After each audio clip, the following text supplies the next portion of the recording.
안녕하세요. 시드 콜렉티브 김지선입니다. 2021년 경기 세계도자 비엔날레에 오신 것을 환영합니다. 제가 오늘 여러분께 드릴 이야기는 팬데믹 시대의 세라믹 아트의 방향에 대해서 이야기 드리려고 합니다. 저는 큐레이터로 일을 하다가 세라믹 전문 큐레이터로 일을 하다가 최근에는 도자 판매를 하고 있어요. 온라인 시장에 도자를 어떻게 팔 수 있는지, 또 유통을 어떻게 할 수 있는지, 그리고 컨텐츠를 어떻게 만드는지에 대한 고민을 굉장히 많이 하게 되었습니다. 오프라인상에 판매를 하지 않고 온라인상의 컨텐츠만으로 작품을 셀렉션하고 그 구매자들한테 소개하고 객관적인 정보를 제공해서 가치를 인식하게끔 해서 기꺼이 소비를 하시게끔, 컬렉팅을 하시게끔 만드는 그런 형태의 온라인상의 갤러리를 만들었어요. 제가 온라인상 창업을 하고 한 2년, 3년째 됐던 때 코로나가 시작이 됐거든요. 근데 그때는 처음에는 팬데믹이 전혀 영향을 주지 못했어요. 저는 어차피 오프라인상에서는 판매를 하지 않고 그 기획만 하다 보니까 전혀 영향이 없었고, 나중에 가서는 약간 더 구매가 늘어난다는 느낌을 많이 받았어요.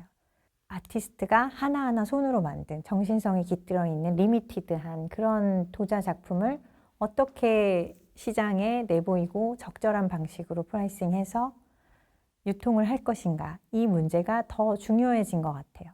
제가 판매를 처음에 시작할 때 저는 미술관 큐레이터로 일했고, 그리고 긴 시간 큐레이팅을 해왔기 때문에 큐레이팅의 관점에서 컬렉터들한테 온라인 전시장에서 전시를 보여주고, 그리고 이 작품의 가치에 대해서 앞으로 점점 세월이 지날수록 가치가 상승할 것이다 라는 인사이트를 제시해 주면서, 그리고 구매를 간편하게 하실 수 있게 그렇게 갤러리를 세팅해서 이제 운영을 시작했었어요. 근데 이제 그런 것들이 소규모로 이루어지다가 팬데믹 이런 상황이 시작되면서 좀 더 젊고 좀 더 아직 컬렉팅이 세계에 입문하지 않은 사람들이 호기심을 보이고, 아, 이게 뭘까? 그럼 나도 써볼까?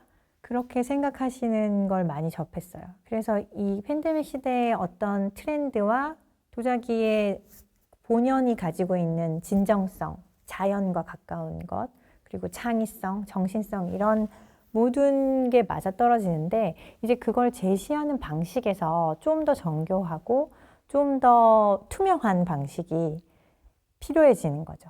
그 상품 상세 설명 페이지와 이 미술관 도록이 이제 거의 경계가 없이, 약간 말만 좀 쉽게 풀었다 뿐이지 경계가 없이 그 컨텐츠로서 소비되는 그런 시대가 오는 것 같아요.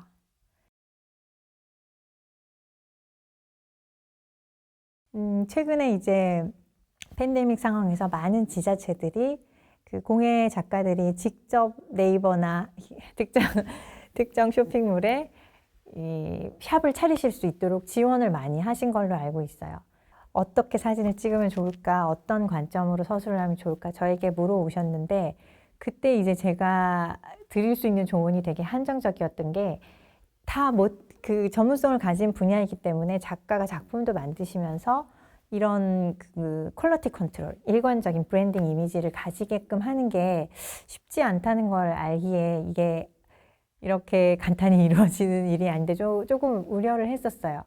지자체나 기관 이런 데서 비엔날레 문화 행사 또 전시를 할 때 이 시장성 부분을, 그 판매 부분을 좀 생각하고 컨텐츠 크리에이션을 하시면 좋겠다고 생각을 했어요.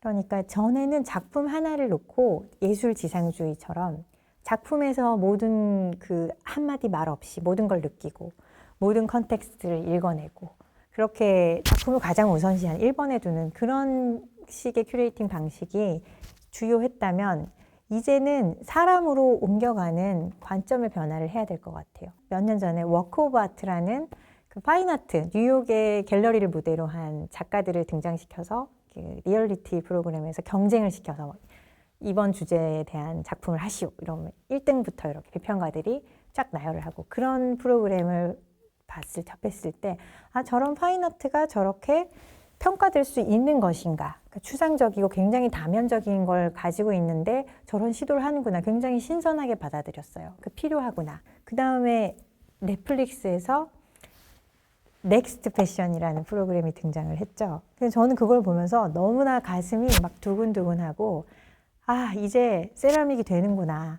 그 우승을 결국 한국 사람이 포함된 팀이 했었죠. 금방 입을 수 있는 공예적인 완성도가 높은 옷을 만들어냈고 동양적인 어떤 모던함 이런 걸 장착하고 있던 그런 팀이었고 그리고 결정적으로 굉장히 겸손하고 우리가 흔히 한국에서 많이 볼 수 있는 커뮤니케이션이 잘 되는 그런 사람이 우승을 하는 걸 보면서 아, 이런 요소를 도자기 작가들은 훨씬 많이 가지고 있고 도자기 작가 군이 굉장히 실력 있는 군이 탄탄한 군이 많고 우리나라 및 아시아에 많고 젊고 그리고 다양한 어떤 인사이트를 가진 사람들이 많은 거예요. 그리고 그 정해진 시간 안에 만들어내는 그런 기술적인 것, 컨셉을 잡는 것, 재료를 다루는 어떤 숙달성 그리고 퍼포먼스, 물레를 찬다든지 그리고 뭐 가마에서 그 나오는 그 떨리는 순간 그리고 작가가 굉장히 건강하시잖아요. 저희 작가들이 막 밤새서 작업을 하고 하는데 이런 어떤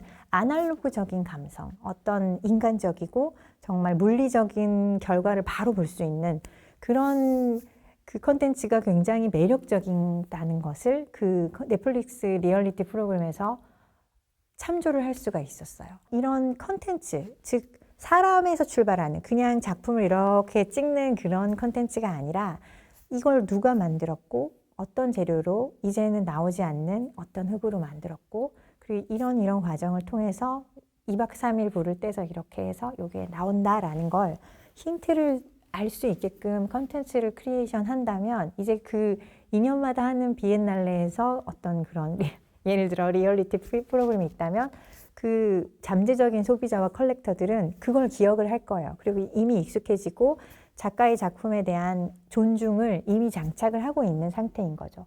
그런 상태에서 작가 개인이 어떤 조금씩 자기 작품의 결과물을 내보인다고 하면 사람들은 이미 아, 이건 어떻게 되는 거야 라는 존중이 있는 상태로 소비를 할 수 있게 돼서 저희가 가장 무서워하는 가성비 경쟁, 최저가 경쟁을 에서 저희가 벗어날 수 있는 그런 구도가 만들어질 수 있을 것 같아요. 그 다음에 이제 저 같은 기획자, 큐레이터의 역할이 또 중요해지는 것 같아요. 지금까지 미술관에서는 사실 판매, 영리 목적의 활동을 못하게 돼 있잖아요. 그래서 좋은 컨텐츠나 굉장히 고급 네트워킹이나 이런 것들이 폐쇄적으로 이제 소비되지 않는 그 좋은 점도 있지만 그런 어떤 그 화이트 큐브 속에 들어가 있었다면 이제는 소비자들이 굉장히 똑똑해지고 굉장히 그런 고급 어떤 예술 향유, 컬렉팅에 대한 니즈가 높아져서 지금 있는 거 없는 거 다 끌어서 나와야 될 그런 시기예요. 이때 기획을 하는 회사 예를 들어 뭐 국제 행사가 있다. 뭐 그린 에너지 제가 납품했던 사례인데 그린 에너지로 각국 에너지 장관들이 다 모여서 회의를 한다. 그때 저는 대나무 손잡이가 달린 청자를 그 VIP 기프트로 납품을 제가 했었거든요. 외국 사람들도 공감할 수 있고 시대적인 어떤 환경 문제와 여러 가지 그 미적인 문제를 다 포괄할 수 있는 아름다운 기프트를 원한다. 국제회의 측에서 요구를 하면 제가 이제 제시를 여러 개를 기획서를 써서 제시를 합니다. 보통 그런 식으로 일이 이루어지는데 그 과정이 거의 미술관에서 전시를 하고 난 다음에 정말 컬렉터들이 아 이거 혹시 사고 싶은데 어떡하죠? 라고 물어왔던 그런 몇몇 작품들이 사실은 그럴 때 팔리는 작품이에요.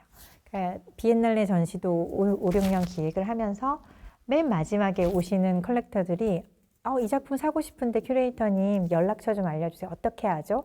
그럴 때 남는 게 정말 소비자의 선택을 받는 미술관에 걸리는 작품이거든요.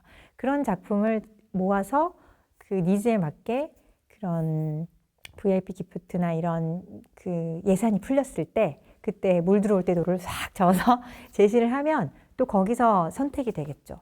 그 과정이 기획의 일종의 큐레이팅, 미술관 큐레이팅의 상업적인 버전의 과정인데 그 일이 꼭 필요해요. 이제 더 중요해진 거죠.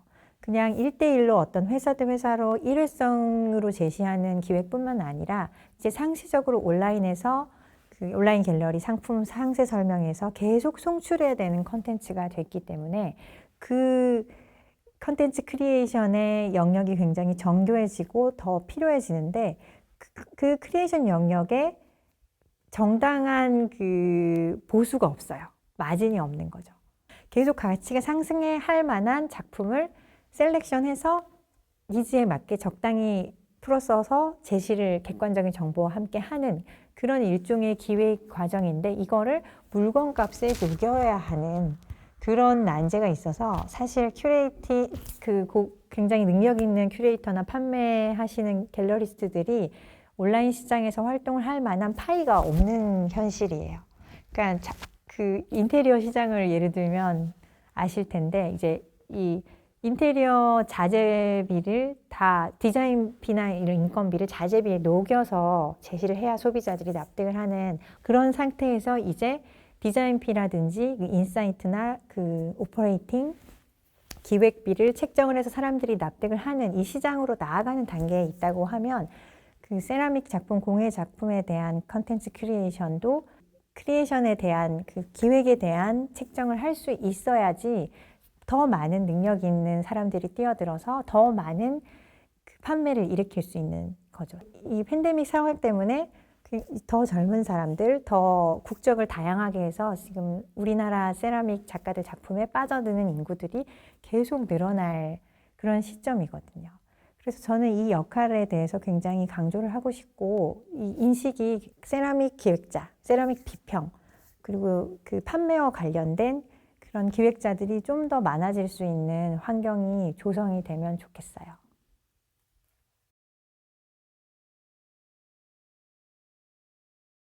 제가 작품을 셀렉션할 때 기준이랄까? 일관된 생각에 대해서 얘기를 하면서 마무리를 지었으면 좋겠습니다.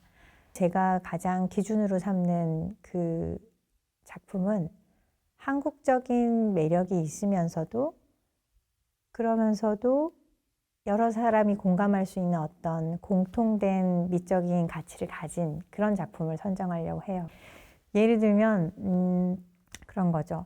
한국적인 아름다움을 그 애쓰지 않으면서도 우러나오는 그런 아름다움이라고 저는 생각해요. 그리고 그런 모든 문화에 다 스며들어 있지만 특히 도자 작품에는 굉장히 많은 작가들이 그 어떤 경쟁하지 않는 미적인 경지를 많이 획득하고 계세요. 아주 젊은 작가들조차.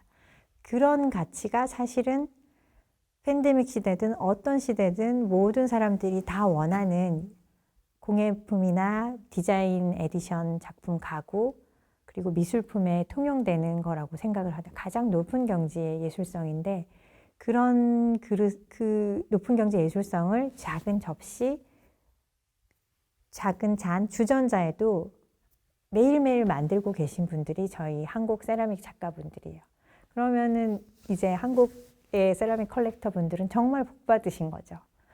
정말 이런 작가 작품을 많이 접하고 좋은 가격에 가까이 접하면서 구매하실 수 있으니까 굉장한 문화적인 혜택을 받으신 거예요. 세라믹에 있어서는 한국만한 이미 검증된 작품성을 가진 그런 나라가 없다고 생각을 해요. 앞으로 많이 살펴보시고 지금 할 때가 지금이 가장 쌀 때이고 지금이 가장 컬렉팅하기 좋은 시기인 것 같아요.